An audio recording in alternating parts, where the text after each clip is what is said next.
Even the catechism of the church, we're sure you know that, has borrowed the talks of Augustine,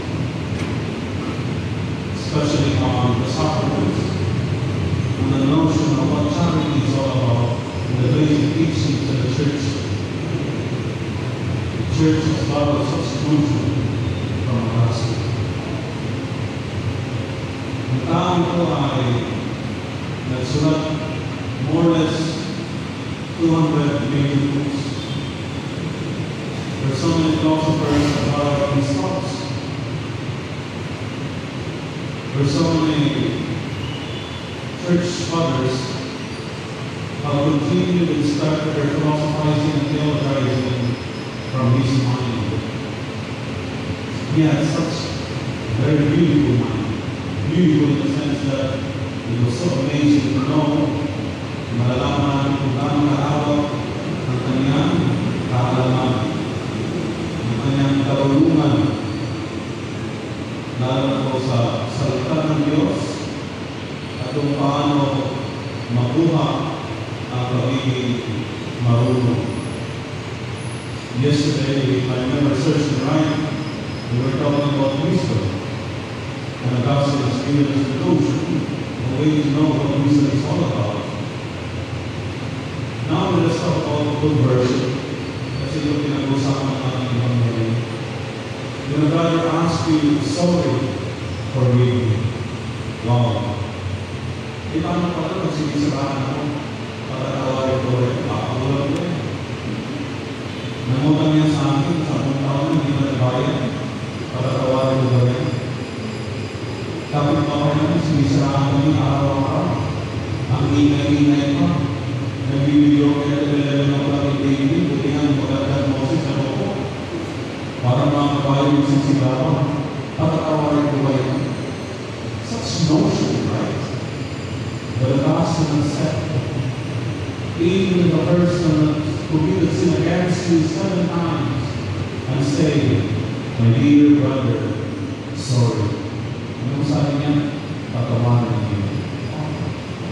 There is no Augustine that's given and brought us to the beauty of forgiveness and conversion. Saan po magsisimula ang unang hakbang ng pagbabago? Saan po magsisimula? Parang discussion ito. Anyways, the piece of Augustine. His birth becomes a legacy in the near future of his works. Dapat malaman natin ito kung ano ang inferiority, kung ano nasa isipan ni Augustine, kasi siya ang patrolong nyo.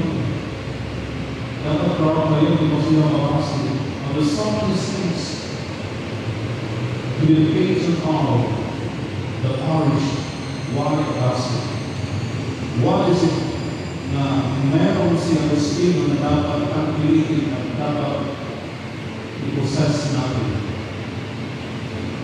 Kung kayo ang kakanin, what is it that we don't see in Augustine na dapat pagpilitin?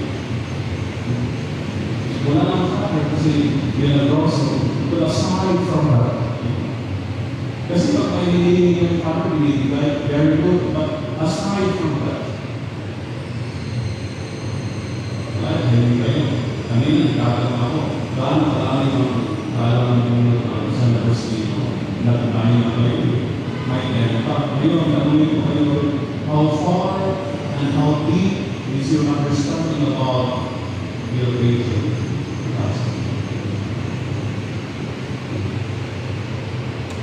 Conversion starts with the mind, Augustine says.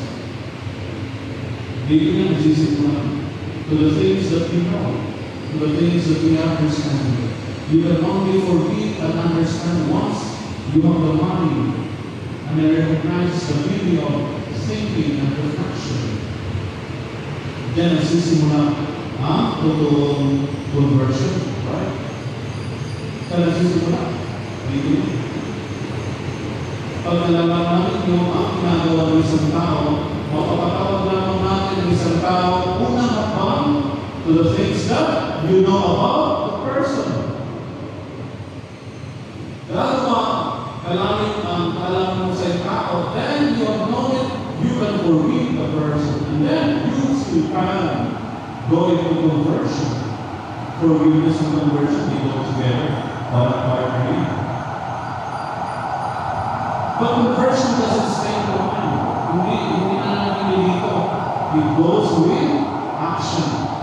To the moral, to the ethical perspectives ng mga bagay na ginagawa natin. Alam mo, Father, nag-umpisa ako. Wow. Why? Kasi naisip ko masama ng ginagawa ko. Right? You think, right? You're thinking. And so you go for confession. Pumili ka ng kapatawaran. Ethical, moral, and it goes with action. That's the second level of conversion. Apostle tells the highest degree of conversion because it's spiritual. May mga bagay na hindi na sinasabi na lalaman natin. Ginagawa, kusang ginagawa. Kung ikaw na ngayon, bakit araw-araw na nagsisimay, dapat nasa kusina na kayo, tulungan para sa pamilya mo. No, I'm here kasi gusto ko eh. Masaya ako na nagsisimpa. Masaya ako na gumagawa ng kapatilan. Kahit wala nakakita, kahit wala nagsasabi. Third level. That is an authentic conversion. And that is what the gospel would like us to be. To be because it is a process, an ongoing process of an authentic conversion. They would like us to be a better and a holy person. Kahit walang nakakakita. Right? Minsan, gumagawa tayo ng mabuti, and then sa mga dapat pakita dito sa maraming allowance to win after. You have motivations, you have intentions. But what if you do things in accord to your will? In accord to the things that you like? Yung kusang loob na ginagawa mo isang bagay, di ba nakakaganda? Di ba masaya? Ay, inspired ko na yung mga bagay, nililinis ko. Sabi ng mga ay, nakakain mo sa wala, parang masaya na ako. But you see, the outcome is beautiful. The effect of spirituality, Apostle calls it interiority. Right? Interiority. It becomes a part of you, it becomes you, it becomes your character. And that is an authentic conversion. That is what the Apostle has been writing in the strong accounts of his speech. The desire of the heart. I'm talking now yung mga bagay na gusto ng puso. Sabi niya, ang sarap magmamahal. Ang sarap din mahalin ng isang tao, lalo na ng Diyos. That is why when it is related to human relation, when it is related to human relation, the dignity of relation should be manifold and be manifested into a sacrament. Especially when it is a true relation between a man and a woman. Na hindi lamang natin ang relasyon sa unang but the first level, it goes up to a higher level of being committed to one another because of the interiority and the desire to love more. Right? That's why the heart of Augustine is symbolized by a burning heart. It is burning. The desire to love, to be possessed by it, lalo na sa pag-ibig ni Kristo. Then you can only discover all of this if you read some of the things that you guys read. Kasi doon nakakala kung ano at kung papaano isulat ng isang Kristino ang dapat ng kanyang isip at ang kanyang puso. So it becomes now our duty, parang responsibility. Sige na po. Kasi patrono natin siya. Dapat proud tayo na siya ang patrono natin. Kasi dapat malaman natin kung ano malaman natin ang puso. What is it that the gospel would like us to do? Right?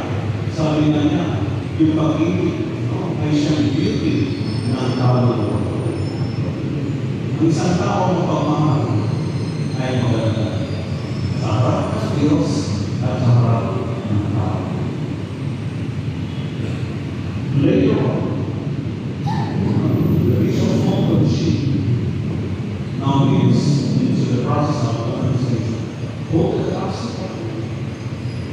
And he was talking about yung kagandahan ng kaluluwa, the beauty of the soul. He said, the beauty of the soul cannot simply be increasing from day to day. Hindi ko increase. It goes up naturally. Na nakikita ko sa mga magagandang ginagawa ng babae, sa mga magagandang salita na lumalabas sa ating mga mouths. Ako yung mga Marites Father, wala tayo sa magagandang salita na lumalabas sa ating bibig. At sa magagandang bagay na ginagawa natin. Yan po ang kagandahan ng kaluluwa. The beauty of the soul. Kaya simply increase in those ones. Ang isang sabi nga niya, ito po ay nagre-radiant sa mukha ng tao. Ano po ang mga indicators na ang beauty ng kaluluwa dahil sa Diyos ay nag-meaning sa mukha ng tao? Paano natin nalalaman? Some would say it is a mystery, but to see there are indicators, and I said in English, if a person becomes approachable, so easy to talk, may mga tao madaling kausapin, may mga tao madaling kwentuhan, may mga tao madaling lapitan kahit it's natural, kasi masaya na pagkausap mo, di ba? Parang walang problema yung tao, kausap mo, ikaw rin ang mga problema. Pero okay lang, pagkausap mo na masaya. That is the beauty of the soul. These are indicators. So, when we are celebrating a Passion for me, it is so enormous and so grandiose that we should celebrate because this is beautiful. We are so thankful because there is a person in our history na nagsulat ng kanyang nasa puso. Ano mo tayo today is a legacy na dapat maging malaman in time kahit ngayon nandito tayo sa modernong panahon. The Apostle is one in history, but his thoughts are perennial. There's a perennial. Totoo sa una, until now, totoo pa rin.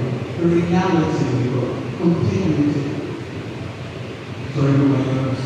But that's the right term for that. There's perenniality of the thoughts of Augustine in the olden times. Until ngayon, ito pa rin ang sinusunod ng ating simbahan.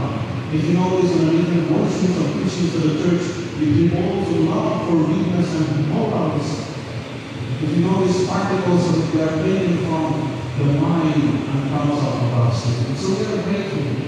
Kasi yung patron natin ay respeto ng simbahan, pinirahan kanyang mga kaibigan ng mga ibang klase ng mga doctors ng simbahan na nalaman natin sa istorya na ating paniniwala.